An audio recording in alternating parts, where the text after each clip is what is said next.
Bismillahirrahmanirrahim. Assalamualaikum warahmatullahi wabarakatuh dan salam sejahtera kepada semua pelajar-pelajar yang telah mengikuti video cikgu ini. Okey, seperti yang cikgu janjikan, hari ini cikgu akan mengajar kamu tentang subtopik yang kedua daripada bab 1, iaitu perubahan sistem politik barat atau pengenalan sistem politik barat di Asia Tenggara setelah negara-negara barat melakukan imperialisme di Asia Tenggara. Okey, sebelum kita mulakan kelas, cikgu minta kepada pelajar-pelajar yang beragama Islam baca doa belajar dulu.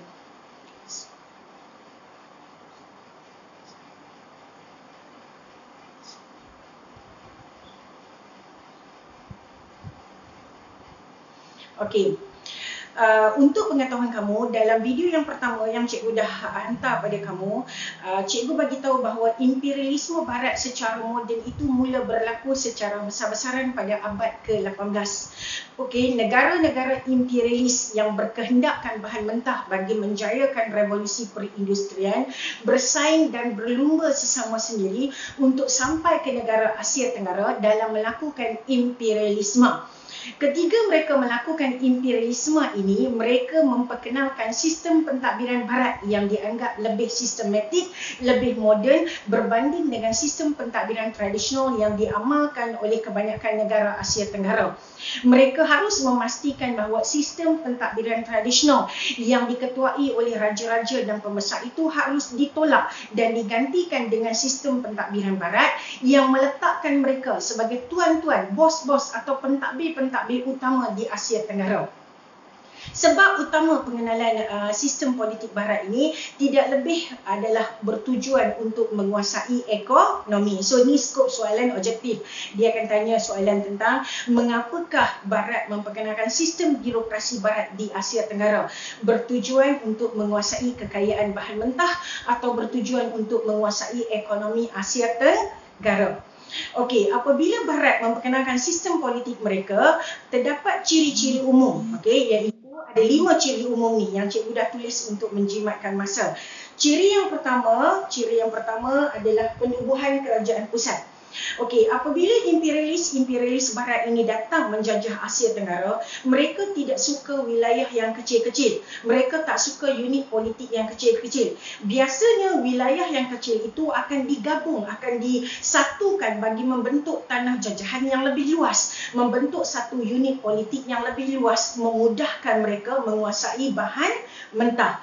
Jadi mereka akan menubuhkan kerajaan pusat dalam memastikan penguasaan terhadap tanah jajahan itu diambil secara semaksimumnya. Contoh lebih mudah bila British menjajah negara kita. Pada tahun 1786, melalui tipu muslihat Francis Light, British telah berjaya menguasai Pulau Pinang. Pada tahun 1819, melalui usaha Stamford Raffles, British berjaya menguasai Singapura. Dan pada tahun 1824, British berjaya menguasai Melaka melalui perjanjian Inggeris-Belanda. Ketiga-tiga kawasan atau ketiga-tiga negeri ini digabungkan dalam satu unit politik yang lebih besar di bawah penjajahan British, dikenali sebagai negeri-negeri Selat. Okey, gabungan unit politik atau gabungan wilayah inilah yang dikenali sebagai kerajaan pusat, iaitu membentuk satu unit pentadbiran yang di bawah penjajahan mereka itu menjadi lebih besar daripada yang peringkat asal. Okey, so penubuhan kerajaan pusat ini bermaksud penyatuan wilayah. Okay. Selepas barat menyatukan wilayah-wilayah atau unit politik yang kecil menjadi satu kawasan jajahan yang besar, mereka akan melantik pegawai barat untuk mengetuai pemerintahan di peringkat pusat ini atau di peringkat kerajaan pusat ini. Dan perantikan itu dikenali sebagai perantikan Governor General. Maksudnya pegawai tertinggi barat yang mendominasi sistem pentadbiran di Asia Tenggara akan dikenali sebagai Governor General. Dan tugas Governor General ini adalah mentadbir di peringkat pusat atau mengetuai pentadbiran di peringkat pusat atau di kerajaan pusat. Okey.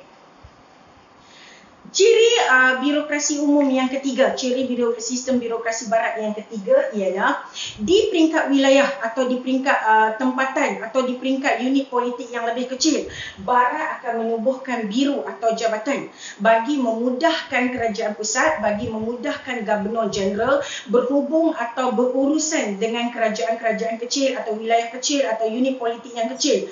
Maka mereka akan menubuhkan biro atau jabatan. So, biro atau jabatan ni berperanan untuk mengetuai pentadbiran, mentadbir di peringkat wilayah. Mentadbir di peringkat wilayah. Okey, memudahkan mereka menguasai. Okey, dan seterusnya ciri birokrasi barat yang keempat ialah perlantikan pegawai-pegawai barat.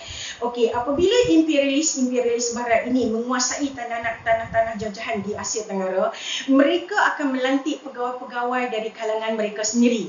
Bagi mereka tiada peluang atau tidak langsung diberikan sebarang bentuk jawatan kepada penduduk di Asia Tenggara bagi mengetuai pentadbiran di peringkat negeri atau di peringkat pusat.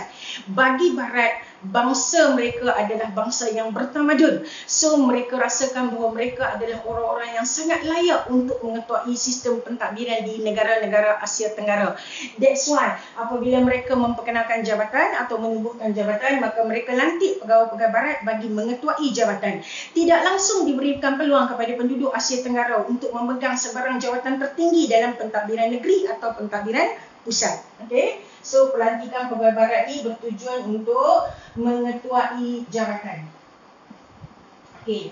Dan terakhirnya, sistem birokrasi barat ini ialah imperialis barat ni akan memperkenalkan undang-undang barat untuk dijadikan landasan di negara-negara Asia Tenggara. Bermaksud apa sahaja yang mereka buat akan diadili, akan dihakimi, akan dibuat berasaskan undang-undang barat yang meletakkan mereka adalah golongan yang memenangi semua situasi. Okey, jika ada penduduk Asia Tenggara yang membantah undang-undang barat, yang tidak mahu mengikut undang-undang barat, maka boleh dihukum kerana dianggap penderhaka. Sedangkan mungkin penduduk Asia Tenggara itu berjuang untuk menjaga kedaulatan negara, berjuang untuk mempertahankan maruah pribumi yang telah dipijak, ditindas oleh imperialis barat. Tetapi akibat pengenalan undang-undang barat, menjadikan penduduk Asia Tenggara dihakimi, diadili mengikut undang-undang barat. Dan tentu-tentunya kita adalah golongan yang sangat rugi kerana dianggap penderhaka oleh mereka. Sedangkan kita berjuang untuk menjaga kedaulatan negara atau menjaga daripada sumber-sumber negara itu dicuri oleh mereka. Tetapi malangnya dalam sistem birokrasi barat, ini ciri yang utama. Mereka letakkan undang-undang barat sebagai asas dalam membuat sesuatu perkara. Okay? So inilah 5 ciri umum sistem birokrasi barat. Bahagian ni dia jarang keluar esei sebab ni dianggap satu benda yang general. So bahagian ni selalunya keluar soalan objektif, soalan aneka pilihan. Okey, kejap lagi cikgu akan ajar kat kamu bahagian yang lebih penting yang selalu menjadi skop soalan struktur dan esei, iaitu bagaimana ciri-ciri umum sistem birokrasi barat ini diamalkan, diaplikasikan di semua negara-negara di Asia Tenggara. Okey, cikgu padam ni dulu. Tengok, guna tisu je. Apa sahaja yang ada, asalkan cikgu dapat ajar kamu. Asalkan cikgu dapat sedekahkan ilmu untuk kamu. Okey, mungkin ada di antara kamu yang tak dapat pergi sekolah sekarang, okey, kerana pandemik COVID-19. Apapun ni adalah ujian untuk kita, okey. Okey, sekarang kita tengok sistem birokrasi barat ini bagaimana diguna pakai di negara-negara Asia Tenggara. Kita tengok negara yang pertama dulu, iaitu Filipina. Okey, hati-hati sebab Filipina ni adalah soalan atau negara yang famous, yang selalu keluar soalan untuk esei. Okey, Filipina ni famous. So kamu tandakan star bila famous sebab kamu nak kena bersedia. Okey, kamu tahu bahawa Filipina dijajah oleh dua imperialis barat, iaitu Spanyol dan Amerika Syarikat. Tetapi dalam sistem birokrasi barat ni, dan mengikut kandungan buku teks, kita ceritakan tentang sistem birokrasi barat yang dibuat oleh Spanyol di Filipina, bukan tentang Amerika Syarikat. Okey, okey, di Filipina sebelum dijajah oleh Spanyol, Filipina merupakan wilayah kecil. Dia bukan dibesarkan menjadi sebuah negara yang besar seperti hari ini. Filipina adalah wilayah-wilayah kecil. Dan wilayah kecil ini dikenali sebagai barangay. Okey? Kamu mesti sebut barangay sebab ejaan kan sebab gay tu kan. Okey, dulu cikgu pernah mengajar seorang student daripada Philippines dan dia kata, cikgu, your pronunciation about barangay is wrong. It's not barangay, but barangay because this is Tagalog. Okay? So, wilayah kecil di Filipina ini dikenali sebagai barangay. Garis ni, ini soalan objektif ni. Hati-hati kalau dia kata wilayah kecil di Filipina dikenali sebagai barangay. Dan barangay ini ditadbir atau diketuai oleh pembesar tradisional yang dikenali sebagai Datu. Okey, gariskan Datu. Soalan tu, soalan objektif. Maksud dia kalau dia keluar perkataan Datu, Datu adalah pembesar tradisional di Filipina sebelum dijajah oleh Sepanyol. Okey, di bahagian selatan Filipina merupakan kerajaan Islam. Okey, di bahagian selatan Filipina ialah kerajaan Islam. Okey, apa contoh kerajaan Islam yang terdapat di selatan Filipina yang sampai sekarang pun masih wujud? Iaitu kerajaan Sulu. Okey, contoh kerajaan Sulu. Okey, apa yang berlaku terhadap sistem pentadbiran tradisional di Filipina ini setelah dijajah oleh Sepanyol? Okey, setelah dijajah oleh Sepanyol, Sepanyol telah memperkenalkan atau menubuhkan kerajaan pusat. Penubuhan kerajaan pusat. Ambil balik ciri umum yang tadi tu. Kemudian kerajaan Sepanyol telah melantik Governor General untuk mengetuai kerajaan pusat. Okey, ketuai kerajaan pusat.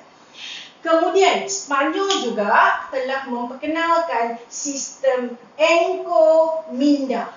Okey, Sepanyol telah memperkenalkan sistem encomienda. Sistem encomienda ni, perkataan encomienda ni soalan tau. So gariskan. Bermaksud kamu kena bersedia. Bila cikgu kata soalan, gariskan, kamu kena bersedia. Benda tu soalan. Okey, encomienda ni apa dia? Encomienda ni maksud dia penyatuan barangay. Okey, barangay-barangay atau wilayah yang kecil itu digabungkan membentuk unit politik yang lebih besar dikenali sebagai encomienda. Encomienda ini diketuai atau diuruskan oleh pegawai Sepanyol yang dikenali sebagai encomendero. Okey, diketuai oleh encomendero. So, highlightkan perkataan encomendero ni sebab ni soalan. Okay? So, soalan struktur dia selalu tanya, senaraikan, berikan dua tugas encomendero. Okay, tugas encomendero adalah yang pertama menjaga keamanan. Maksud dia jaga keamanan kawasan encomienda. Yang kedua, tugas dia adalah mengutip cukai. Dan yang ketiga, tugas encomendero ialah mengkristiankan penduduk barangay. Okay, mengkristiankan rakyat kawasan tersebut. That's why penduduk Filipina ramai yang beragama Kristian sebab telah dikristiankan oleh pemerintah Sepanyol dahulu. Okey, sistem encomienda ini tidak disukai oleh rakyat. Maksud dia dibenci oleh rakyat Filipina. So dekat sini soalan, kenapa dia akan tanya, kenapa sistem encomienda ni dibenci? Kenapa sistem encomienda ni tidak disukai oleh rakyat? Tidak disukai oleh rakyat kerana cukai yang tinggi. Bermaksud Sepanyol mengutip cukai yang tinggi daripada rakyat Filipina. Dan berlakunya kerahan tenaga. Iaitu penduduk Filipina dipaksa bekerja tanpa dibayar upah yang setimpal. Okey, kalau kamu ceritakan tentang sistem birokrasi politik, birokrasi barat macam ni dalam esei kamu, berapa markah kamu boleh skor? Okey, kamu ceritakan sebelum dijajah oleh Sepanyol, Filipina merupakan wilayah kecil. 1 markah ni. Wilayah kecil ini dikenali sebagai barangay, 1 markah. Barangay diketuai oleh pemerintah atau pembesar tradisional bergelar Datu, markah. Di kawasan selatan Filipina terdiri daripada kerajaan Islam. Contohnya kerajaan Sulu. 5 markah dekat bahagian ni. Okey, kamu cerita pula. Selepas atau semasa dijajah oleh Sepanyol, Sepanyol telah menubuhkan kerajaan pusat. 1 markah. kerajaan pusat dan Sepanyol melantik Gubernur Jeneral untuk mengetuai kerajaan pusat. Spanyol juga telah memperkenalkan sistem encomienda. Encomienda ialah penyatuan baranggai. Ingat pesan cikgu bila nak buat esei, terangkan apa maksud. Sebab anggaplah guru atau examiner tu they don't know anything. So you have to explain, you have to elaborate benda tu untuk skor markah. Okay, encomienda merupakan penyatuan baranggai. Okay, 1 markah. Encomienda ini diketuai oleh pegawai Spanyol yang dikenali sebagai encomendero, 1 markah. Encomendero berperanan untuk menjaga keamanan encomienda. Selain itu, buat 3 ayat. Ni nampak 3 isi, buat 3 ayat. Okey, selain itu, encomendero berperanan untuk mengutip cukai. Dan terakhirnya, encomendero berperanan untuk mengkristiankan penduduk. Sistem encomienda tidak disukai oleh rakyat Filipina, 1 markah. Ini kerana cukai yang tinggi, selain itu kerana berlakunya kerahan tenaga yang menindas penduduk Filipina. Nampak cikgu hurai macam ni, buat ayat yang simple pun tak apa sebab sejarah ni dia tak perlukan ayat yang flowery language apa semua, tak perlu. Asalkan dalam setiap ayat tu ada isi. So berapa markah kalau diceritakan tentang sistem birokrasi barat di Filipina? 1, 2, 3, 4, 5, 6, 7, 8, 9, 10, 11, 12, 13, 14, 15, 16. Kamu nampak? Kalau esei itu keluar tentang jelaskan sistem birokrasi barat di Filipina 6 markah, tidakkah kamu mampu dapat full mark? Kamu nampak? Very simple, okay, untuk terangkan. Okay, so sekarang kita pergi ke negara yang kedua di Asia Tenggara. Bagaimana berlakunya perubahan sistem birokrasi barat di negara kedua di Asia Tenggara, iaitu Indonesia. Okay, cikgu padam ni dulu.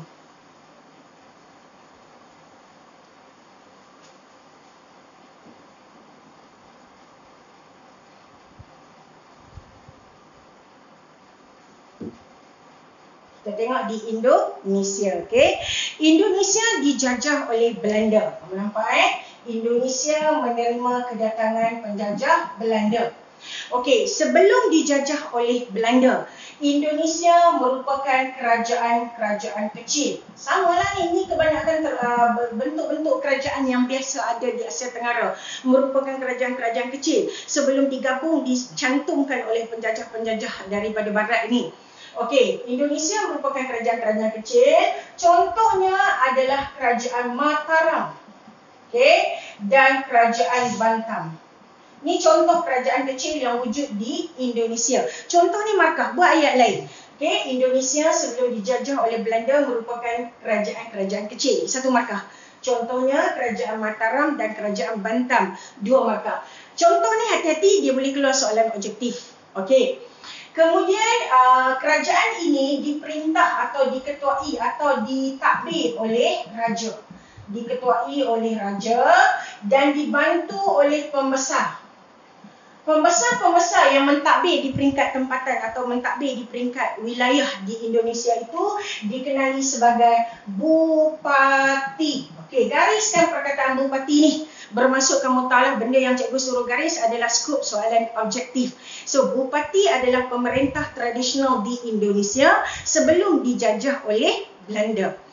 Okey, selepas dijajah oleh Belanda, okey, ni sebelum. Okey, cikgu tulis sebelum. Okey, ni sekarang semasa dijajah oleh Belanda. Semasa dijajah oleh Belanda, Belanda menubuhkan kerajaan pusat. Ambil balik ni, ciri umum ni. Penubuhan kerajaan pusat. Kemudian Belanda telah melantik berlakunya pelantikan Gubernur Jeneral bagi mengetuai kerajaan pusat. Okey, selain itu Belanda telah menubuhkan jabatan-jabatan penting di Indonesia. Nampak tadi kan ada ciri umum penubuhan jabatan ataupun biru. So, di Indonesia, Belanda menubuhkan jabatan penting. Contoh jabatan. Contoh ni, ambil buat ayat lain. Contoh jabatan penting adalah jabatan pertanian ataupun jabatan pelajaran. Okey, Belanda juga telah menubuhkan Dewan Tempatan. Nampak ni? Dewan Tempatan. Gariskan. Dewan tempatan ni adalah skop soalan objektif. Okey, gariskan. Apakah peranan Dewan tempatan ini? Dewan tempatan ini berperanan untuk menasihati pentadbiran Belanda. Okey, hati-hati Dewan tempatan, gariskan sebab selalu keluar soalan objektif. Okey. Selain daripada itu, Belanda juga telah bersetuju untuk menubuhkan Volksraad. Nampak cikgu tulis ni perkataan Volksraad. Gariskan Volksraad ni. Nama macam orang putih, tapi ni bukan Belanda cuma bersetuju untuk menubuhkan Volksraad. Tetapi Volksraad ni ditubuhkan oleh sebuah pertubuhan orang-orang Islam Indonesia dikenali sebagai Sarekat Islam. Sarekat Islam. Apa dia Volksraad ni? Volksraad ni adalah sebuah majlis rakyat, sebuah perhimpunan rakyat, perbincangan di kalangan rakyat. Dan Volksraad ni adalah sebagai langkah kemerdekaan Indonesia bagi mendapatkan kemerdekaan daripada Belanda. Okey, langkah kemerdekaan. So, cikgu dah cerita kat kamu secara jelas tentang sistem birokrasi barat di Indonesia setelah dijajah oleh Belanda. Kamu nampak Indonesia sebelum dijajah oleh Belanda merupakan kerajaan-kerajaan kecil, satu markah. Contoh kerajaan kecil itu adalah Kerajaan Mataram dan Bantam, satu markah. Kerajaan kecil ini diketuai oleh raja dan dibantu oleh pembesar yang digelar bupati. Kalau boleh buat satu ayat lain ini. Okey. Semasa dijajah oleh Belanda, Belanda telah menubuhkan kerajaan pusat di Indonesia. Dan Belanda juga telah melantik Gubernur Jeneral bagi mengetuai kerajaan pusat. Selain itu, Belanda telah menubuhkan jabatan-jabatan penting di Indonesia, satu markah. Contoh jabatan penting itu juga satu markah. Belanda juga menubuhkan Dewan Tempatan, satu markah. Dewan Tempatan berperanan untuk menasihati pentadbiran Belanda, satu lagi markah. Selain itu, Belanda bersetuju untuk menubuhkan Volksraad, satu markah. Volksraad, idea penubuhannya dibuat oleh Sarekat Islam, satu markah. Volksraad merupakan sebuah majlis rakyat, satu markah. Dan Volksraad ditubuhkan sebagai langkah kemerdekaan rakyat Indonesia menuntut kemerdekaan daripada Belanda, satu markah. Nampak? Nampak macam simple je kan? Senang je belajar sejarah ni. Okey, ni sistem birokrasi barat di Indonesia. Okey, kita pergi pula negara ketiga, iaitu Burma. Cepat diam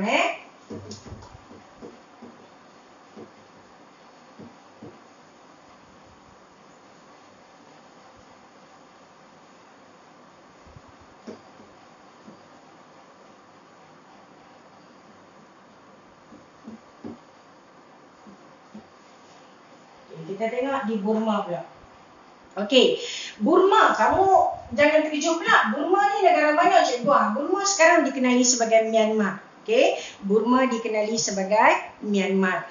Okey, Burma dan Thailand dulu antara negara Asia Tenggara yang hebat, yang kuat dari segi sistem pertahanan. Sebab tu dulu negeri-negeri Melayu Utara seperti Perlis, Kedah, Kelantan mendapatkan perlindungan daripada Raja Siam. Hebatnya Thailand dan Burma ini di kalangan negara Asia Tenggara sebab mereka ini hebat dari segi sistem ketenteraan, mempunyai tentera bergajah yang hebat. Sampai sekarang pun gajah antara salah satu simbol utama bagi negara mereka kan.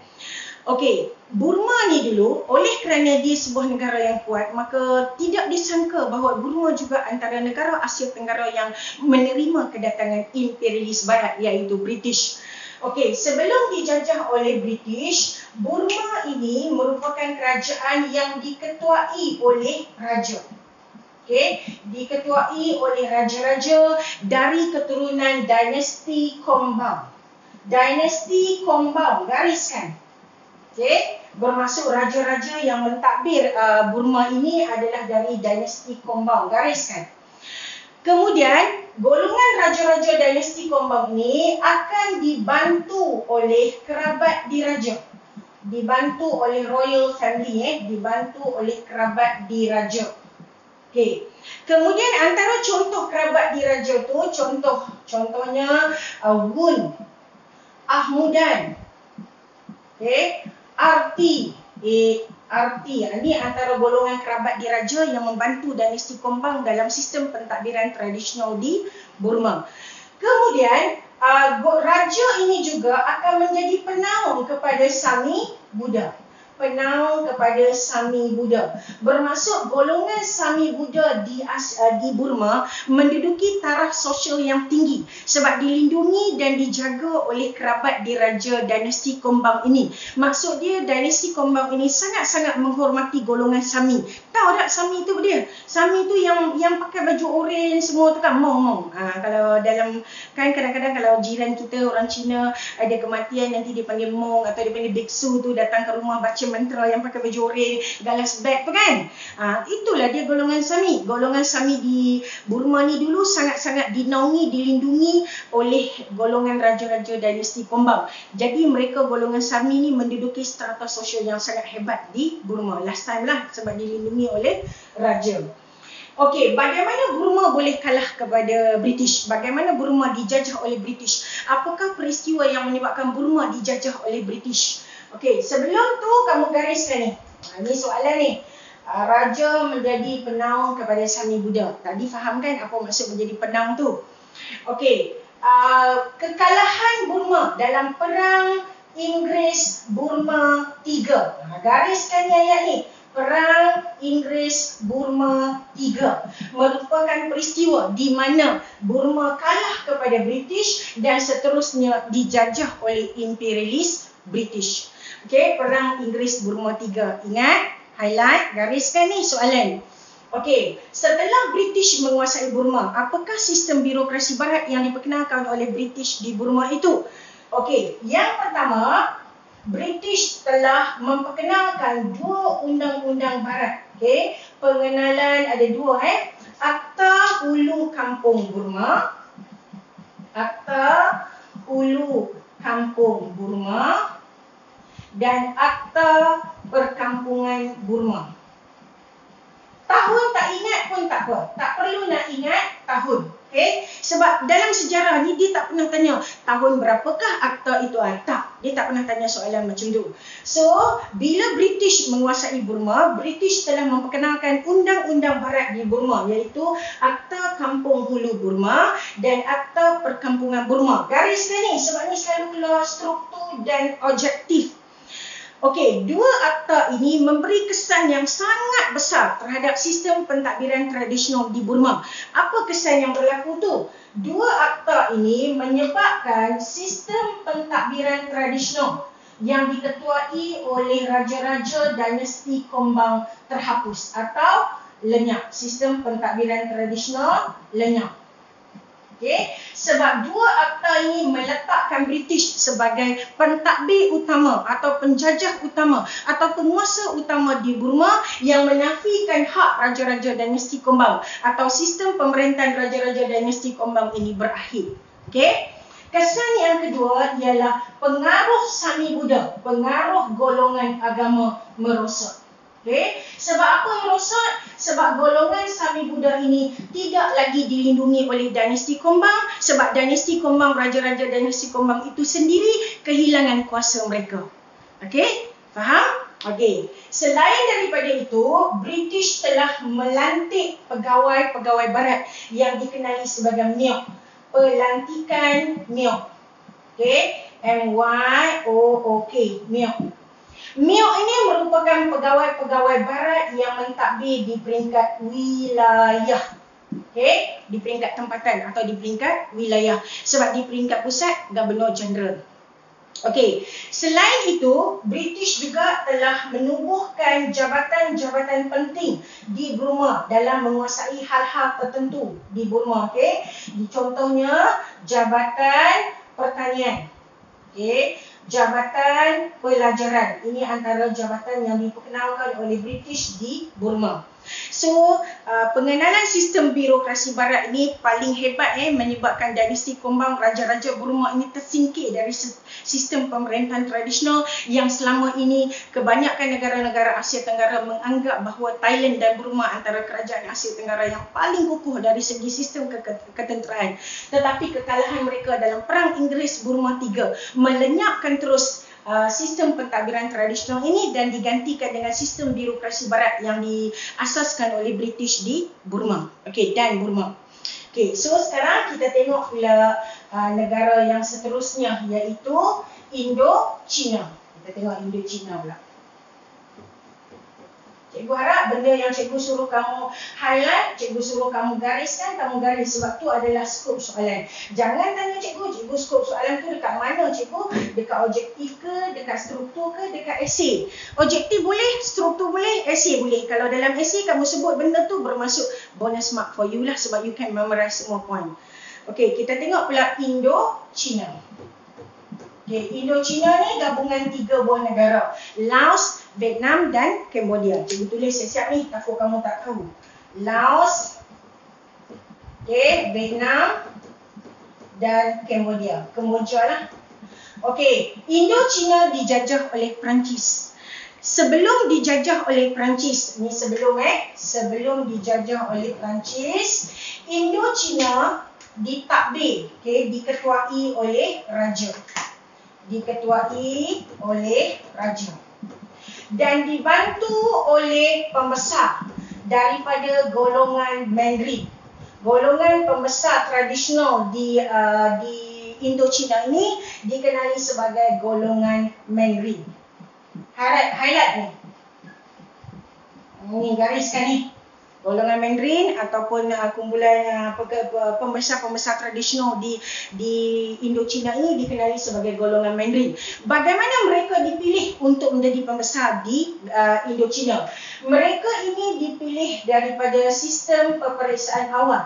Sistem peperiksaan awam yang sama dengan sistem peperiksaan awam yang dilakukan di negara China yang kamu belajar dalam bab 2 tingkatan 4.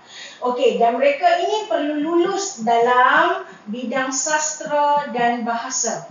Okey, bila mereka lulus dalam bidang sastra dan bahasa, maka golongan rakyat tempatan ini dilantik menjadi pembesar-pembesar tradisional di Indo-China.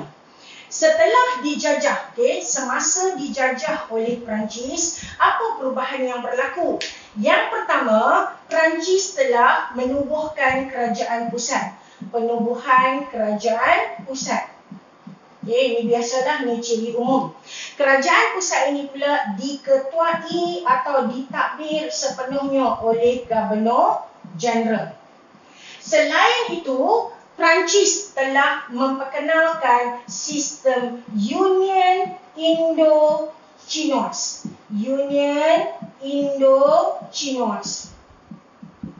Gariskan ni. Ni soalan. Apa dia sistem Union Indo-Chinois ni? Sistem Union Indo-Chinois ni merupakan sebuah persekutuan. Persekutuan ataupun pergabungan yang menggabungkan Laos, Vietnam dan Cambodia. Dan persekutuan ini akan diketuai oleh Gubernur Jeneral. Cikgu dah bagi tu. So kalau dia tanya dalam ni, hati-hati bila cikgu suruh gariskan tu soalan. Apakah yang dimaksudkan dengan sistem Union Indo-Chinois? Sebuah persekutuan yang menggabungkan Laos, Vietnam dan Cambodia diketuai oleh Gubernur Jeneral. Okey, di peringkat wilayah, pembesar-pembesar tempatan terus diberi hak untuk mentadbir. Pembesar tempatan berhak, maksud dia ini satu kelebihan yang dipegang oleh pembesar tempatan di Indo-China, kerana Perancis tak kacau mereka untuk mentadbir di peringkat tempatan atau di peringkat wilayah yang kecil. Pembesar tempatan diberikan hak untuk mentadbir, tetapi mereka perlu menyediakan beberapa perkara jika diminta oleh kerajaan British. Mereka perlu membayar cukai. Mereka perlu membayar cukai dan mereka perlu menyediakan kerahan tenaga jika diminta oleh Perancis. Faham Pembesar tempatan di Indo-China masih diberi hak untuk mentadbir wilayah kecil mereka, tetapi apa yang mereka perlu buat kepada pihak Perancis, mereka perlu membayar cukai dan perlu menyediakan kerahan tenaga. Okey, dan sistem birokrasi barat di Vietnam.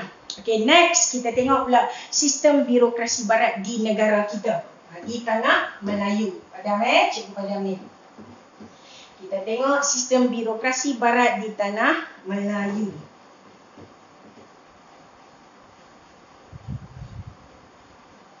Cikgu Cikgu harap kamu faham supaya cikgu boleh terus masuk ke subtopik yang seterusnya selepas ini. Okey, di Tanah Melayu ni senanglah. Tanah Melayu ni dia jarang keluar pun esei sebab negara kita kan simple aja.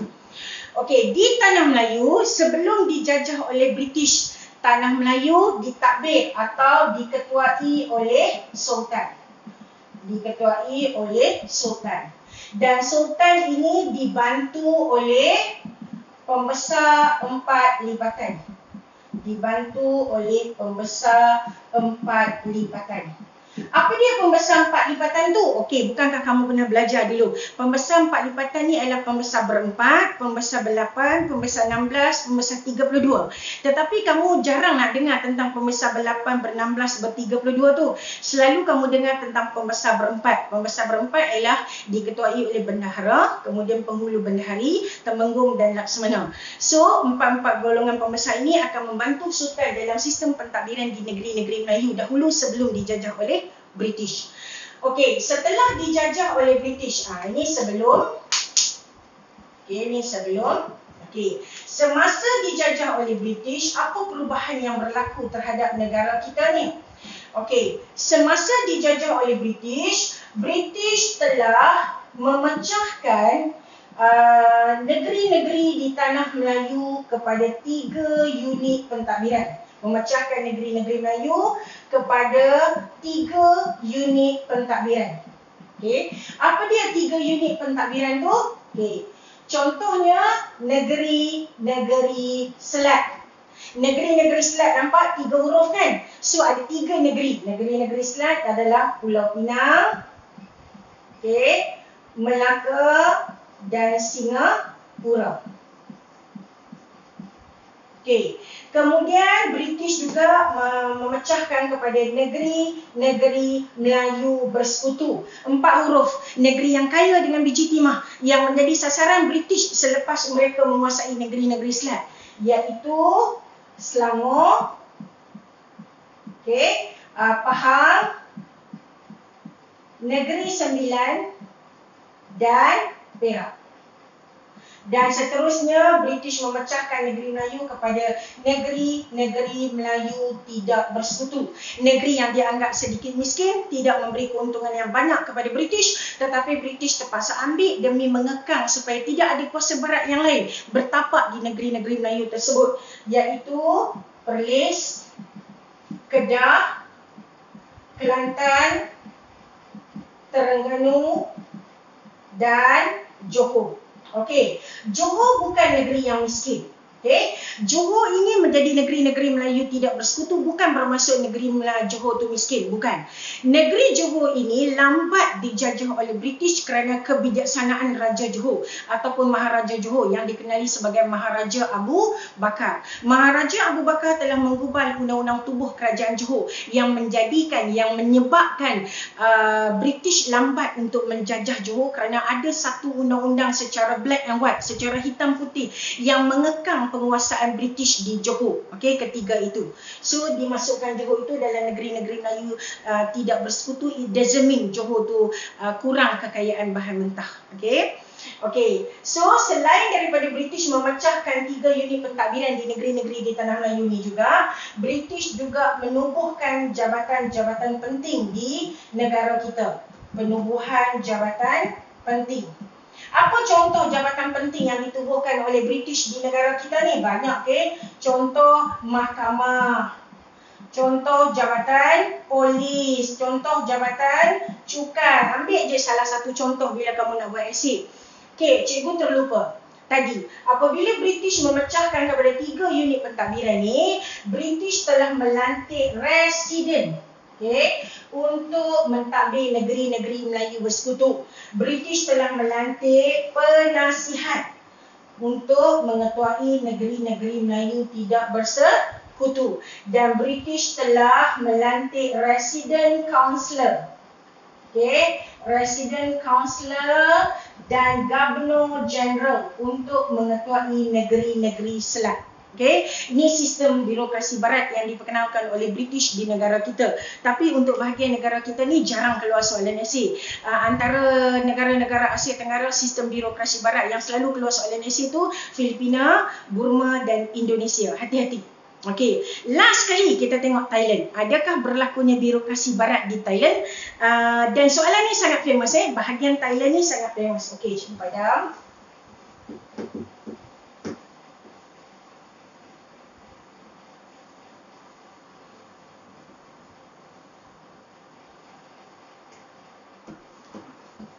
Okey, Thailand ni bila kita bercakap tentang Thailand, bila kita belajar tentang Thailand, Thailand merupakan satu-satunya negara di Asia Tenggara yang tidak pernah dijajah oleh Barat. Adakah Barat tak pernah pergi ke Thailand? No. Barat, ramai pedagang Barat, ramai imperialis Barat berkumpul di Thailand sebab Thailand mengamalkan dasar pintu terbuka, dasar buka pintu. Okey, tetapi Thailand merupakan satu-satunya negara di Asia Tenggara yang tidak pernah dijajah, tidak pernah dilakukan imperialisme di Thailand itu. Mengapa jadi macam ni? So bila Thailand tu menjadi satu-satunya negara Asia Tenggara yang sedikit berbeza, maka tentang Thailand ni selalu menjadi satu soalan yang famous yang dibuat oleh guru. Contohnya soalan esei tu akan tanya, mengapakah Thailand berjaya mengekalkan kemerdekaannya? Ataupun dia kata Thailand merupakan satu-satunya negara di Asia Tenggara yang tidak dijajah. Jelaskan. So bagaimana kamu nak jelaskan? Kamu kena ikut cara cikgu ni. Okey, Thailand dia bukan tidak mempunyai bahan mentah. Dia mempunyai banyak bahan mentah yang diperlukan oleh negara Barat.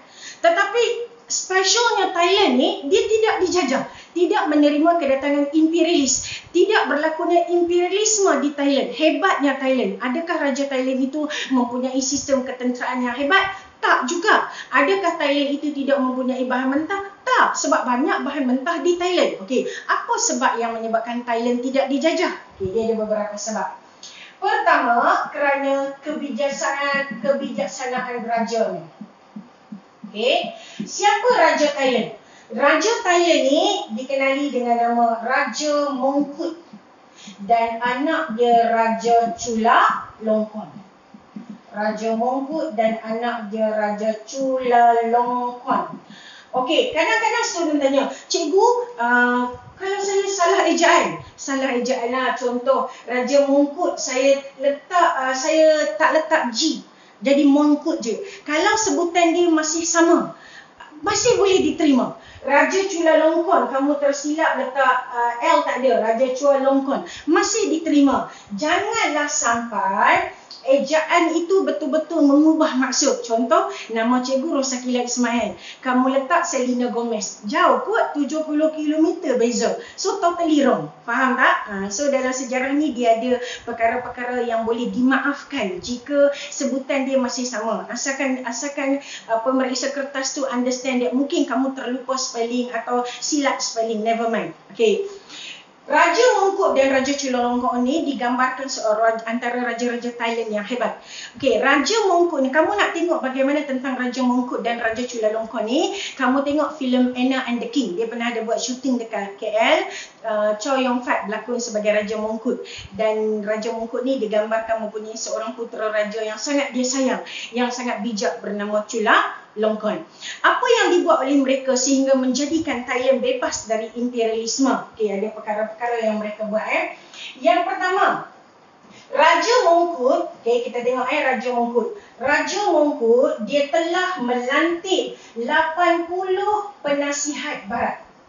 Dia melantik 80 penasihat barat untuk mengetuai jabatan-jabatan penting di Thailand. Maksud dia, Mongkut dan Chulalongkorn ni memulakan sistem birokrasi barat di Thailand. Menjadikan sistem pemerintahan Thailand tu sangat moden sebab bercirikan barat.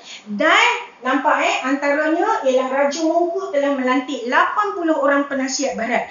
Penasihat barat itu bukan sahaja penasihat barat daripada British. Dari British ada, dari Sepanyol ada, dari Amerika Syarikat ada, dari Perancis ada, dari Jerman ada. Hebatnya Raja Mongkut ni. Sangat open minded, okey. Dia sanggup melantik 80 orang penasihat yang mengetuai jabatan-jabatan penting di Thailand. Bayangkan seorang raja dari negara Asia Tenggara, dia boleh sangat open minded untuk melantik orang luar mengetuai jabatan-jabatan penting di Thailand. Sikap ini menyebabkan Barat sangat salut tu Raja Mongkut dan dianggap sangat berfikiran terbuka dan sanggup menerima pembaharuan dalam sistem pentadbiran di Thailand. Okey, selain daripada itu, dia juga telah melantik juru audit daripada Britain. Melantik juru audit dari Britain. Kamu bayangkan juru audit ni akan akan menguruskan hal ehwal berkaitan harta negara. Tetapi Raja Mongkut sanggup melantik juru audit dari Britain yang akan mengetahui tentang hasil maksul negara. Hebatnya mereka ini, okey. Sampai sanggup melantik orang luar dari segi untuk mengira keuntungan atau kekayaan negara mereka. Okey, selain daripada itu, melantik pegawai tentera. Okey, melantik pegawai tentera dan polis. Pegawai tentera dan polis daripada Perancis dan Amerika Syarikat. Okey, melantik, nampak, ketua-ketua dalam bidang ketenteraan, ketua polis, ketua tentera itu dilantik daripada pegawai-pegawai daripada Perancis dan Amerika Syarikat. Selain itu, Raja Chulalongkorn, Raja Chulalongkorn, dia telah menubuhkan 3 majlis, untuk membentuk sistem pentadbiran yang hebat di Thailand, iaitu penubuhan Majlis Mesyuarat Tertinggi, kemudian Majlis Penasihat Rendah, Majlis Penasihat Rendah, dan yang ketiga Kabinet Menteri. Kabinet Menteri. Okey, adakah rakyat tempatan Thailand berhak untuk mengetuai pentadbiran ini? Ada.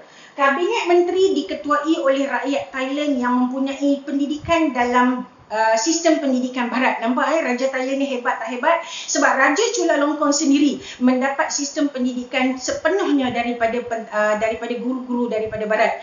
Jadi rakyat Thailand, rakyat asal Thailand boleh menganggotai Kabinet Menteri, tetapi mereka ini terdiri daripada golongan bangsawan Thailand, maksudnya golongan orang kaya Thailand, dan mereka ini telah mendapat pendidikan barat. Nah, ni tandakan kat sini. Kabinet Menteri dianggotai oleh golongan bangsawan Thailand yang mempunyai pendidikan barat. Hebatnya Raja Chulalongkorn ni. Okey, selain daripada itu, yang kelima, Raja Chulalongkorn telah memperkenalkan konsep raja berperlembagaan di Thailand.